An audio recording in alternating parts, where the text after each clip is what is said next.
Okay, end of introduction. Here's the scenario, and I hope it has special resonance for this community. All animal species tend to evolve into an ecological niche and stabilize themselves there. Ants and termites have been at equilibrium for hundreds of millions of years. Our remote ancestors also were on a direct course toward that kind of dynamic equilibrium. We were evolving toward being fruit-eating, canopy-living, insectivorous primates with an advanced repertoire of pack signals, and this was apparently to be our evolutionary destiny. Were it not for the fact that sometime in the last 5 million years or so, the African continent, which was the site of our environmental proto-system, began to dry up. And the forests that had always been our arboreal home began to shrink. And what this spelled for our remote proto-hominid ancestors was nutritional pressure. There wasn't enough food. Our remote ancestors began descending from the canopy and exploring the new environment that the aridity was bringing into existence, a grassland environment, an environment of limited numbers of plant and animal species relative to the climax tropical rainforests that were in retreat. Now, the reason animals specialize their food supply is to avoid contact with mutagens in the environment. If you begin experimenting with foods and begin eating everything, you will produce more children with mutations. Some of these mutations will be positive, most will be lethal. When our remote ancestors came under nutritional pressure, they began expanding their diet. This was the moment when we became partially carnivorous, when we became omnivores. And had I more time, I would lay out many examples of specific plants, such as plants that contain birth control alkaloids and things like that, specific plants that would have impacted early human emergence. But I want to concentrate here on one plant, and that is the psilocybin-containing mushrooms that grow in the dung of cattle. Because I think that if we're looking for a missing link, it isn't a transitional skeleton, it isn't meddling by extraterrestrials, at least not of the overt 1,000-ton beryllium ship variety. It has to do with the fact that we began to allow into our diet an exotic pseudo-neurotransmitter that was part of the native flora of the grassland. And I believe that, in the next 10 minutes, I can at least make it seem plausible to you that this mushroom was the triggering factor that moved us from being an advanced hominid, an advanced animal, to being, in fact, a conscious, self-reflecting, caring, thinking, dreaming, striving human being. And here is my answer to this riddle: where did human consciousness come from? It begins like this. In that foraging phase where we were testing all kinds of plants on the grassland, small amounts of psilocybin mushrooms would have naturally been eaten in the process of eating corms and things like that. I personally have seen baboons in Kenya investigating cow paddies on the savannah because they know that bug pupa will be under the cow paddies. So the cow paddies are already set up as vectors for possible sources of nutrition. So there is no question that these proto-hominids would have eaten psilocybin in small amounts. And by small amounts, I mean amounts so small that if you were to eat that much, you would feel nothing. But dose level has been studied, and it causes increased acuity of vision. You can actually give people small amounts of psilocybin and then give them eye tests, and they do better if they're slightly intoxicated than if they are not. The guy who proved this, the Viennese psychologist Roland Fischer, when he described these experiments to me, he said, "And so you see, my young friend, here we have a case where the use of drugs actually introduces us to a more true vision of reality than if we have avoided the drug." Scientific proof that the drug is telling you more about reality than if you had refused it. All right. Now, what kind of visual acuity is it that is being improved? Well, it turns out it's what's called edge detection. In the grassland environment, where the movement of small animals means dinner, and the movement of large animals means you become dinner, a plant which confers increased visual acuity is going to immediately confer an adaptive advantage on those members of the group that let it in.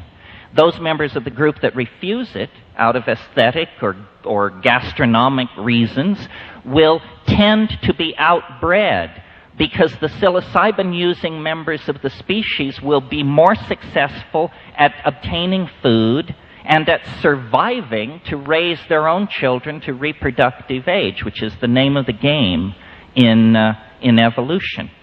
So that's step one of a three-step process that leads to the explosion of consciousness in the hominid brain. Step two, which should have special appeal for this crowd, is that when you take slightly larger doses of psilocybin, not religiously profound doses, but doses which you definitely feel, psilocybin is what's called a CNS stimulant, a central nervous system stimulant. What it causes in animals is what neurophysiologists call arousal. And in highly sexed animals like primates, arousal means, in the male, erection. So an animal then which is allowing what is essentially a sexual stimulant or an aphrodisiac to enter into the diet, there will be more instances of what anthropologists call successful copulations. And God knows we need that. So if you have more successful copulations, you have more pregnancies. You have a second factor, outbreeding the non-psilocybin using member of the population. Now, something really important here that is this whole thing is my theory, but here's the part of it that I like the best. All primates have what are called dominance hierarchies, or male dominance hierarchies. This goes right back clear to lemurs and the old world monkeys, which are much more, the new world monkeys, which are more primitive. All primates have this dominance hierarchy, and what it means is the sharp-fanged, hard-bodied young males, they control the women, the children, the elderly, all sexual minorities. Everybody is under the thumb of the alpha males. And as we sit here today, though this community may strive to be an exception, as a society, male dominance is an enormous dilemma for us and an enormous distorting factor in our politics and in our lives. So my notion is that psilocybin, by promoting this polymorphic sexual style, actually acted as an inoculation against monogamous sexual styles of bonding, you see. And it isn't that the monogamous style, the dominator style, disappeared. It was simply medicated out of existence for perhaps 100,000 years. It was medicated out of existence. Now, and what it promoted, this arousal, this psilocybin taking around the African campfires by these primitive nomadic pastoralists, what the social change that came with it was an orgiastic sexual style. A style where everybody would get loaded around the campfire and then hump in an enormous writhing heap. Now, yes, now, now, besides the fact that this is a great deal of fun, it has a very, very profound social effect, which is, in societies which allow orgy, men cannot trace lines of male paternity. Men cannot trace lines of male paternity. What does this mean? It means that men do not identify with children as property. It means that the men of that kind of a social group can only think in terms of our children. We, the group, our children. And it creates an immensely cohesive social glue that I believe held these societies together for millennia. And I believe that during this period of pharmacological suppression of male dominance, we became human beings.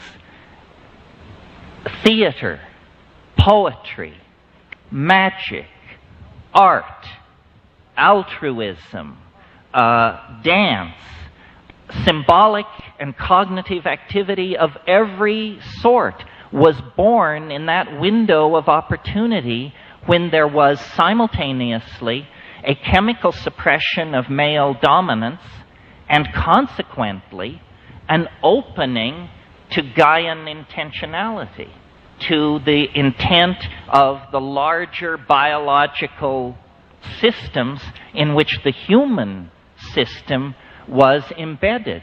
And a kind of paradise came into existence. There were actually two phases.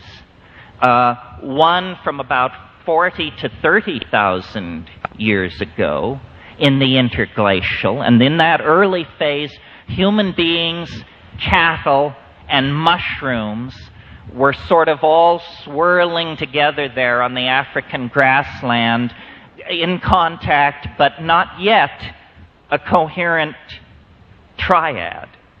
The second partnership paradise arose at the last glaciation, at the melt, during the last glacial melt, and lasted from about 20,000 years ago to perhaps as much as recently as 10,000 years ago.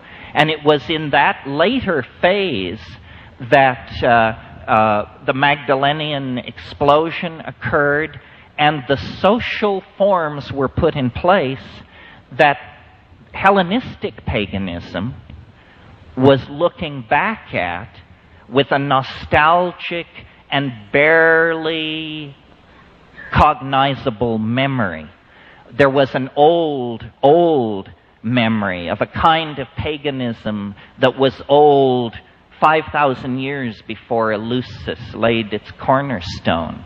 I wrote a book called The Archaic Revival, in which I tried to say that the entire cultural impulse of the 20th century, beginning with Freud and Jung discovering the unconscious, beginning with Picasso dragging back primitive West African masks to Paris and inserting them into his paintings, Dada, pataphysics, jazz, abstract expressionism, even phenomena like National Socialism.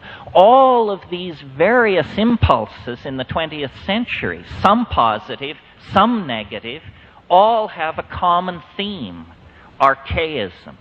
Archaism, a nostalgia for a state before history. And as this tendency, this nostalgia has been sorted out over the last 100 years by generations of scholars, beginning with, Freud and Jung and Blavatsky and Crowley, and then coming up through all the folklorists and deconstructionists. As this thing has been teased apart, it has become clearer and clearer that the paradigmatic figure in any archetypal revival is the maker of magic, the shaman, the wizard, the seeress, the person who is in control with invisible forces. And as I have lived my life and explored these things for a long time, I've come to the conclusion that the shaman, without the hallucinogenic plants, is well on the way to becoming priest or priestess, well on the way to being downloaded into a fixed canon, a moral vision, a societal religious structure, which is not what shamanism is about. It's about Discordian ecstasy. It's about the felt presence of immediate experience in the absence of theory. That's what it's about. So, and then I want to go back to our little process. We've now covered step 1. Better vision through mushroom taking leads to better diets and healthier children.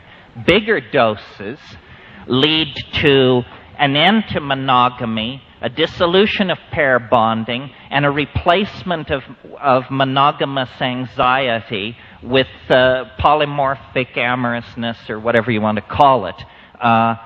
Then, that's only the second step. The third step is when you double the polyamorous dose.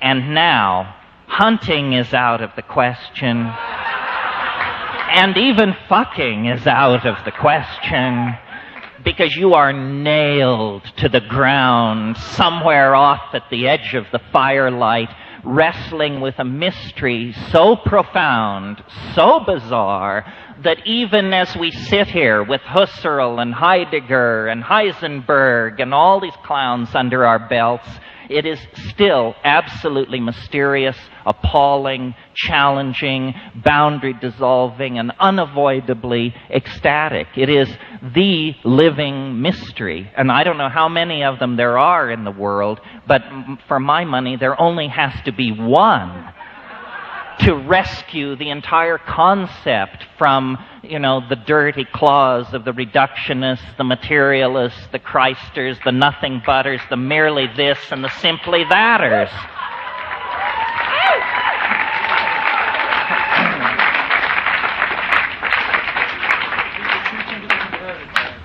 Yeah, I know I'm preaching to the converted, but